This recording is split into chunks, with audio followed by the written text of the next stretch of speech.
కనుమ రోజు ఎంతమంది non veg చేసుకుంటున్నారండి? నేను ఇక్కడ వచ్చేసి బిర్యానీ చేసేస్తున్నాను. ఫస్ట్ 1.5 kg చికెన్ తీసుకొని ఉప్పు పసుపు వేసి శుభ్రంగా 2 times వాష్ చేసి తీసుకున్నానండి. తర్వాత ఇందులోనే ఉప్పు కారం పసుపు టేస్ట్కి సరిపడా యాడ్ చేసుకొని ధనియాల జీలకర్ర పొడి గరం మసాలా అలాగే చికెన్ మసాలా పొడి యాడ్ చేసుకొని 2 స్పూన్లు అల్లం వెల్లుల్లి పేస్ట్ యాడ్ చేస్తున్నాను.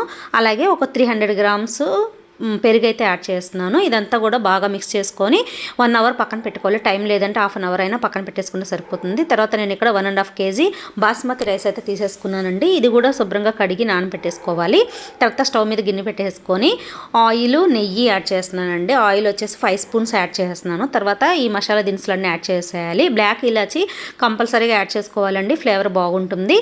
ఇవి కొద్దిగా ఆయిల్లో ఫ్రై అయిన తర్వాత ఆనియన్స్ పచ్చిమిర్చి వేసి ఫ్రై చేసుకోవాలి. తర్వాత స్టవ్ మీద ఇంకో గిన్నె పెట్టేసుకొని అదే వాటర్లో సేమ్ ఇందాక చూపించిన మసాలా దినుసులన్నీ కూడా వేసేసుకోవాలి. ఆనియన్స్ అన్నీ బ్రౌన్ కలర్లోకి వచ్చిన తర్వాత ఇందులోనే మళ్ళీ 2 స్పూన్లు అల్లం వెల్లుల్లి పేస్ట్ యాడ్ చేసుకొని కొద్దిగా ఫ్రై అయిన తర్వాత పుదీనా కొత్తిమీర యాడ్ చేస్తున్నానండి.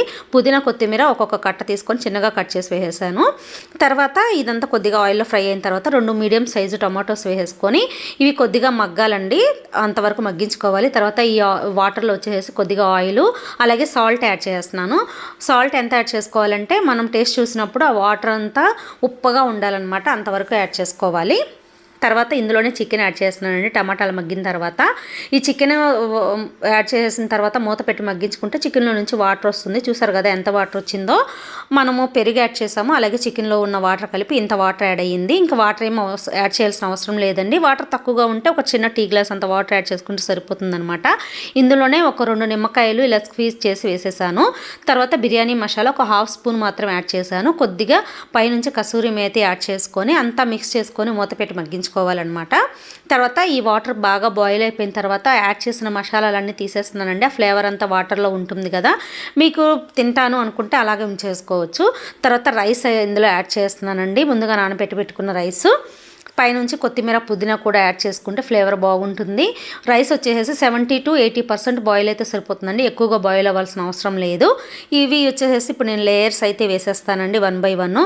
ఫస్ట్ చికెన్ అయితే ఒక గిన్నెలోకి అయితే కొద్దిగా తీసేసుకొని ఈ డేక్షాలో వచ్చేసి కొంచెం చికెన్ అయితే పెట్టేసుకున్నాను కదా, రైస్ని లేయర్స్గా ఒక 2-3 లేయర్స్ వేస్తే సరిపోతుందన్నమాట 1 by 1.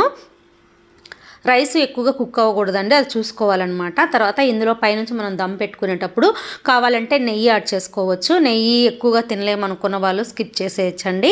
ఇలాగా నేను సిల్వర్ ఫాయిల్ పెట్టేసి ఒక 10 to 15 minutes దమ్ పెట్టేసుకుంటే మన దమ్ బిర్యానీ అనేది రెడీ అయిపోతుంది. చాలా చాలా టేస్టీగా ఉంటుందండి. ఈ కనుమ రోజు మీరందరూ కూడా చేసుకొని తినేసేయండి, ఎంజాయ్ చేయండి. నచ్చిందా? నచ్చినట్లయితే ఒక లైక్ చేయండి.